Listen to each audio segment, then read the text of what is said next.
দুই পক্ষের মধ্যে সমন্বয়ের জন্য অনেক বৈঠক এবং অনেক চিঠি দেওয়া হয়েছে। এক পক্ষ থেকে সাদপন্থীদের তরফ থেকে 46টা চিঠি অল্প সময়ের মধ্যে 46 চিঠি বারবার দেওয়া হয়েছে একসাথে পড়ার জন্য। সমস্যা হচ্ছে যে তৃতীয় কোনো পক্ষ এসে এখানে অনুপ্রবেশ করে এবং তারা আল্লাহ জানে ওদের কোনো স্বার্থ কী আছে।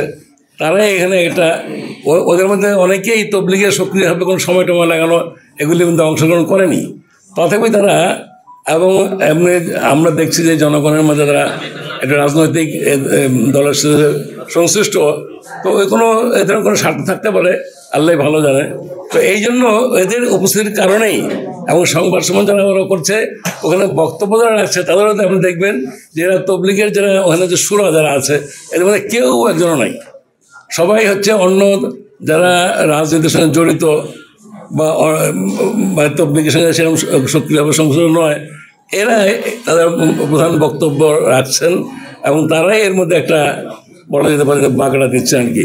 এই জন্য যদি দুই পক্ষকে একত্র করে প্রধান উপদেষ্টা বা অন্য কোনো শীর্ষ কোনো মুরব্বী গ্রহণযোগ্য বা ওলামায়ে কেরামদেরকে আমরা বলা হয়েছে যে দুই পক্ষের মানে বাংলাদেশ, ভারত, পাকিস্তান এই উপমহাদেশে ওলামায়ে কেরাম যারা গ্রহণযোগ্য, তারা যদি একত্র হয়ে বসে সবাইকে আরও যারা সংশ্লিষ্ট যারা ওলামা আছেন তাদেরকে বসে এদের এই প্রস্তাব দেওয়া হয়েছিল, তারপরেও এই কোনো সাড়া পাওয়া যায় না।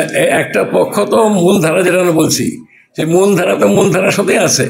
তারা যেভাবে আমির সিস্টেম যেটা বলি, একেবারে সাহাবের তরফ থেকে রসুল সাল্লাল্লাহু তরফ থেকে পরের থেকেই আমির এবং আমিরের সঙ্গে সুরা থাকবে না।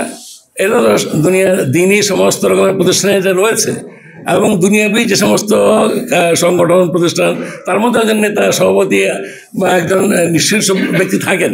তো সেই ধারা অনুযায়ী এইটা একটা পক্ষ তো চলছে, আগে থেকেই চলছে, এখনও চলছে মূলধারা। কিন্তু এর থেকে বিচ্ছিন্ন হয়ে ওই যে সুরা বলছে, সুরা মানে এই সুরা কোনো শীর্ষ কোনো আমির থাকবে না। সুরা পালাক্রমে 1 সপ্তাহ বা 2 সপ্তাহ বা 1 মাস করে করে এর যে সিদ্ধান্ত গ্রহণকারী যে ব্যক্তি এর পরিবর্তন হবে। এইটা এইভাবে চলছে আরেকটা পক্ষ এবং এই পক্ষের সঙ্গে জুড়ে গেছে আরও অনেক পক্ষ। তো এই জন্যই মূলধারা থেকে বিচ্ছিন্ন হয়ে কিছু পক্ষ তারা অন্যদিকে চলে যাচ্ছে। সমস্যাটা এখান থেকে সৃষ্টি হয়েছে। এখন এর মধ্যে অনেক ধরনের স্বার্থ আল্লাহ বেদের জানে যে কী স্বার্থ রয়েছে, কিন্তু আমরা তো চাচ্ছি যে মূল ধারায় চলে আসছিল সেভাবেই চলুক, আগে তোদের না পারা যায়।